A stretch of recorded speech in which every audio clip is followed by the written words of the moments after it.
ఓం శ్రీ గణేశాయ నమః. శ్రీమాత్రే నమః. శివాయ గురవే నమః. శ్రీకృష్ణ పరబ్రహ్మణే నమః. శ్రీరామాయ నమః. శ్రీ గురుభ్యో నమః.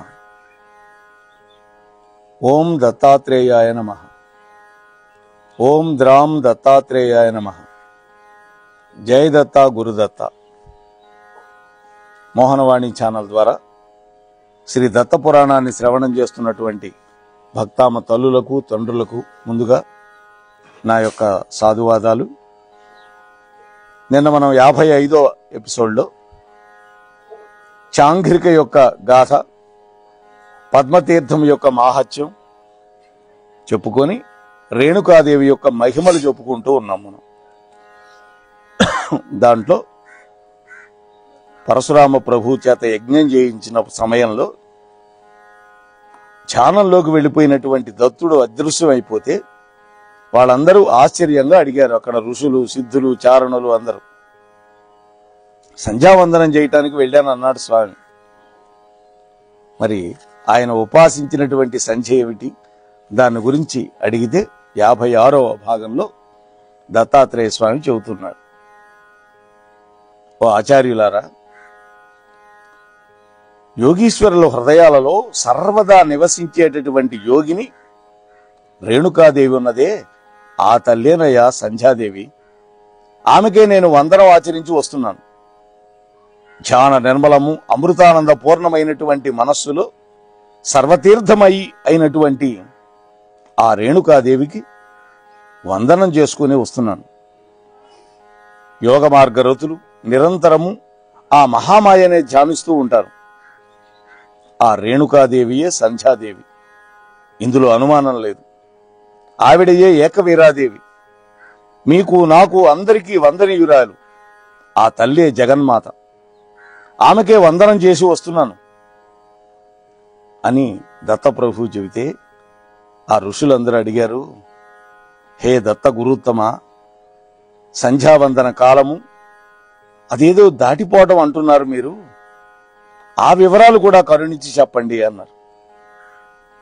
అప్పుడు దత్తప్రభు అన్నారు, మాన్యులారా, ఆసనం, ప్రాశనము, శయనము, యానము ఇటువంటి సమయాలలో ఎప్పుడైనా ఎక్కడైనా కానీ అందరికీ సర్వదా వందనీయురాలు ఈ సంధ్యాదేవి.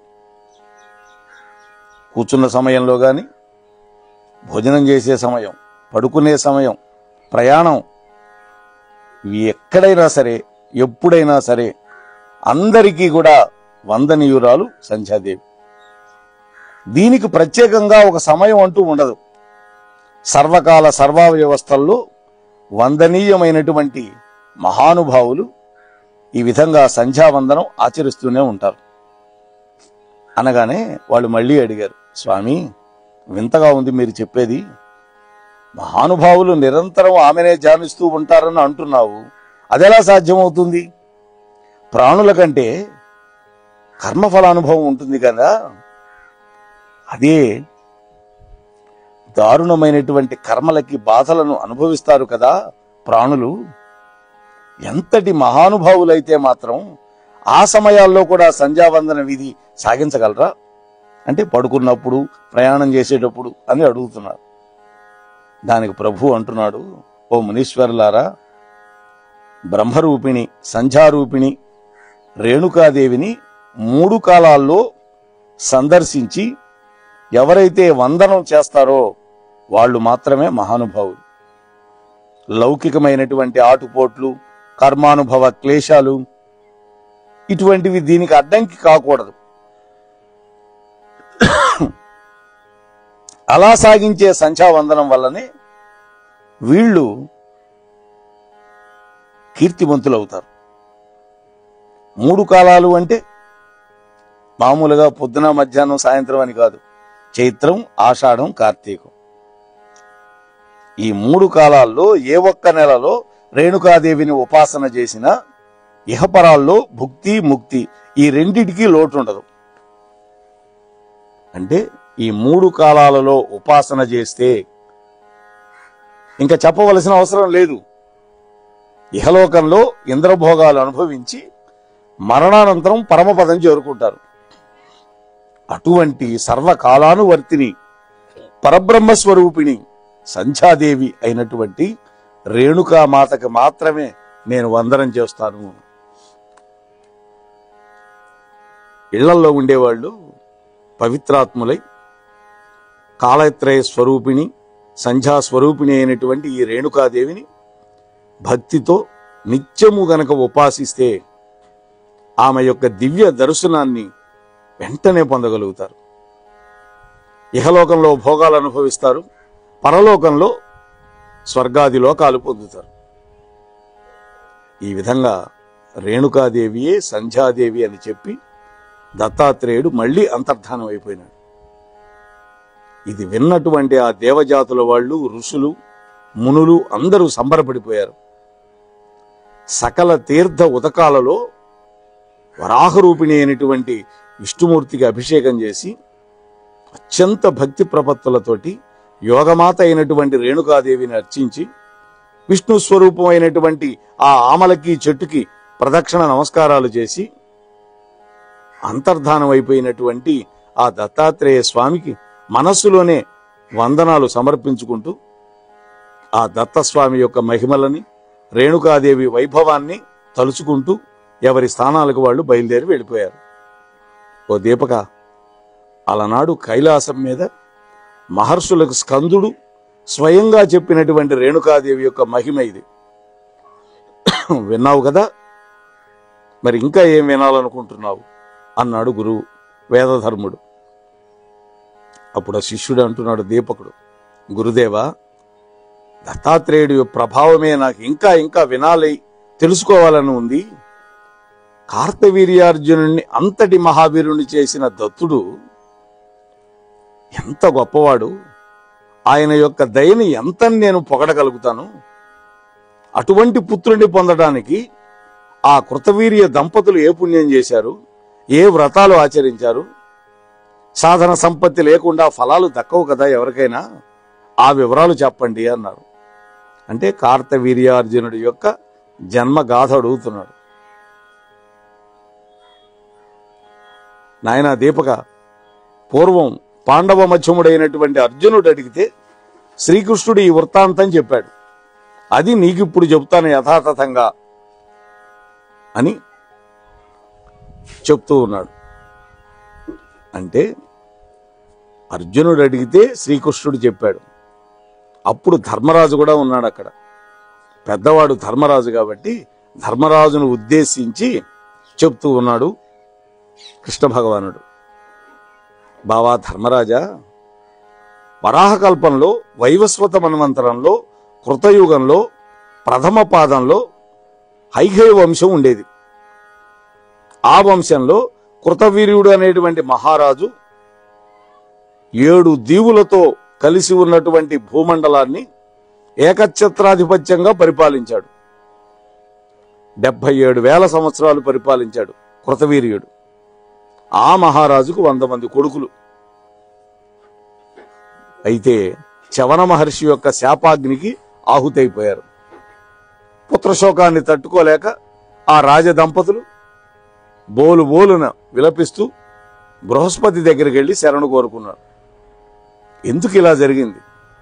మాకు ఈ జన్మలో పుత్రోత్సాహం ఉందా? వంశోద్ధారకుడు మాకు పుడతాడా? దానికి మేమేం చేయాలి? దివ్య దృష్టితో చూసి మమ్మల్ని అనుగ్రహించండి అని ఈ కృతవీర్యుడి యొక్క దంపతులు కాళ్లా వేళ్లా పడి అభ్యర్థించారు. బృహస్పతి మహాపండితుడే అయినా కూడా మంచి హృదయం కలిగిన వాడు కాబట్టి స్పందించాడు. దివ్య దృష్టితో చూశాడు. కృతవీర్య, దుఃఖపడద్దు, దుఃఖాలు పడతావు గాని తొందరలోనే నీకు దీర్ఘాయుష్మంతుడైన కొడుకు పుడతాడు. అయితే ఈలోగా నువ్వు వదిలించుకోవాల్సినటువంటి కల్మషాలు కొన్ని ఉన్నాయి. వాటి ఫలితంగానే మీ ఇద్దరికీ పుత్రశోకం వచ్చింది. ముందు ఆ పాపాలు పరిహారం చేసుకో. దీనికి ఒకే ఒక్క మార్గం ఉంది. దత్తాత్రేయుడు తన భక్తులకు ప్రబోధించినటువంటి సప్తమి స్నపన వ్రతాన్ని మీరు ఆచరించండి.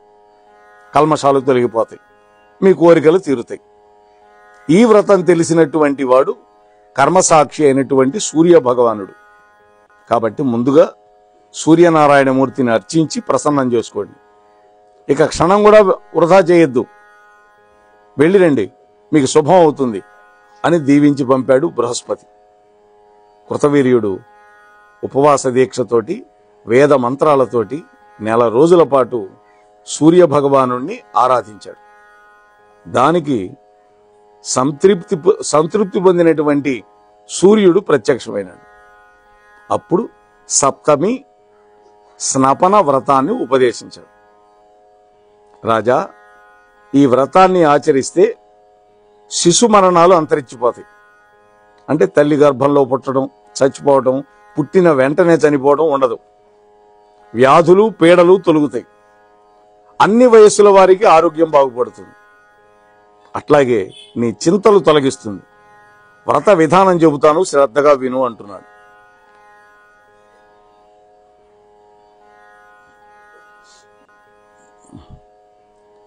నాయన, నీ ఇల్లాలు మళ్లీ గర్భం ధరించిన తర్వాత 7వ నెల రాగానే గ్రహబలం, తారాబలం బాగా చూసి ఒక శుభముహూర్తం నిశ్చయించుకోవాలి. ఆ పూట దంపతులు ఉదయాన్నే లేచి స్నానం చేసి మీ కుల పురోహితుల చేత పుణ్యాహవచనం చేయించుకోవాలి. ఆవు పేడతో అలికి ముగ్గులు పెట్టి ఆ మంటపంలో అగ్నిహోత్రుడిని స్థాపించాలి.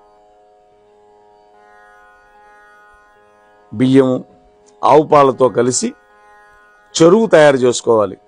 చెరువు అంటే హోమంలో వేసేటటువంటి హవిస్సు పదార్థం. వాటిని సూర్యుడు, రుద్రుడు, సప్తమాతృగా గణాలకి ఆహుతులు ఇవ్వాలి.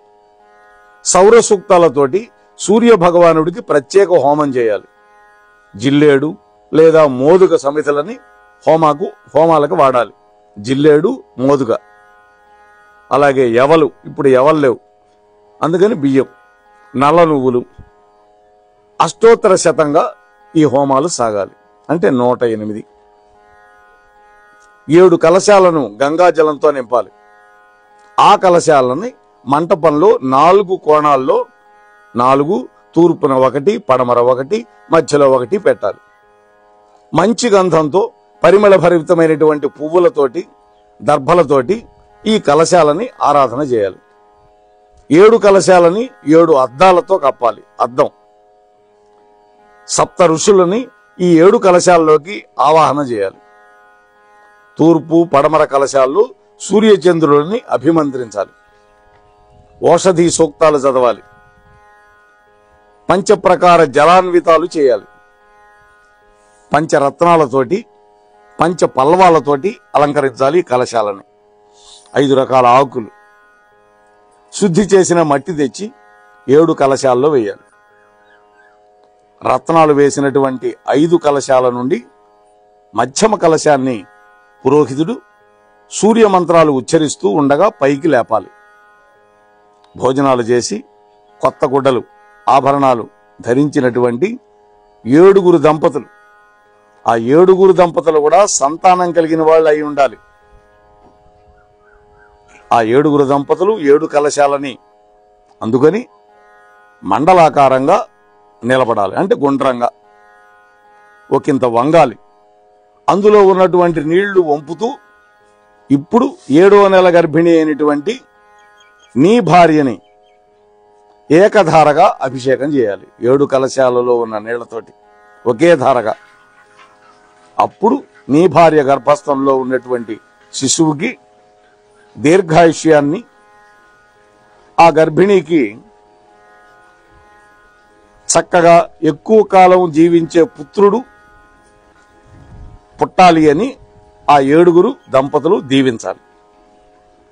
ఆ తర్వాత నవగ్రహాలు, అష్టదిక్పాలకులు, హరిహర హిరణ్యగర్భులు, హిరణ్యగర్భుడు అంటే బ్రహ్మ, ఆ శిశువును రక్షించాలని, దుష్టగ్రహాలు తల్లి బిడ్డలను పీడించకుండా తొలగిపోవాలని ఆ 7 దంపతులు దీవించాలి. అటుపైన ఈ యజమాన దంపతులు అంటే మీ భార్యాభర్తలు ఒక ప్రతిమ చేయించి ఈ 7 దంపతుల్ని ఆ తర్వాత షోడశోపచార పూజలతో పూజించాలి ఈ 7 దంపతుల్ని. అలాగే గణేశుణ్ణి కుమారస్వామిని అర్చించి బంగారంతో యమధర్మరాజు యొక్క ప్రతిమ చేయించి దాన్ని ఒక నువ్వుల పాత్ర మీద పెట్టి గురువు గారికి దానం ఇవ్వాలి. అయితే ధనలోభం మాత్రం పనికిరాదు. భూరి దక్షిణలతోటి, నూతన వస్త్రాలతోటి, విందు భోజనాలతోటి బ్రాహ్మణులని బంధుమిత్రులను సంతోషపెట్టాలి. ఇవన్నీ పూర్తయిన తర్వాత గురువు గారి దగ్గర ఆశీర్వాదం పొందాలి. ఏమని? మీకు పుట్టబోయేటటువంటి పిల్లవాడు సుఖంగా 100 ఏళ్లు జీవించుగాక, ఇంకా ఏమైనటువంటి దురితాలు గనక శేషం ఉంటే అది బడవాముఖంలో పడిపోవుగాక. బడబా అంటే ఆడుగుర్రం, సముద్రంలో ఉంటుంది. అంటే అలనాడు శంకరుడి యొక్క 3వ కంటి మంట బయటకు వచ్చింది కదా, మన్మధుడిని దగించి. ఆ తర్వాత ఆ మంట ఆరకపోతే దాన్ని బడబగా మార్చి ఆడుగుర్రంగా సముద్రంలో పెట్టాడు బ్రహ్మ. అప్పుడప్పుడు సునామీలు ఇవి వచ్చి అదే దానికి ఆహారం అన్నమాట. ఆ తరువాత బ్రహ్మ, రుద్ర, విష్ణు, స్కంద, వాయు, శక్ర అంటే మన ఇంద్రుడు, వన్హి మొదలైనటువంటి దేవతలు అందరూ కూడా దుష్టగ్రహాల బారి నుండి మాతా శిశువుల్ని రక్షిస్తూ సకల శుభాలు మాకు కలిగింతురుగాక అటువంటి ఆశీస్సులు వాళ్ళు అందించేటట్టుగా చూసుకోవాలి. ఆ తర్వాత ఆశీర్వదించిన గురువు గారికి ప్రణామం చేసి ఒక కపిల గోవును బహుకరించాలి, దానం చేయాలి.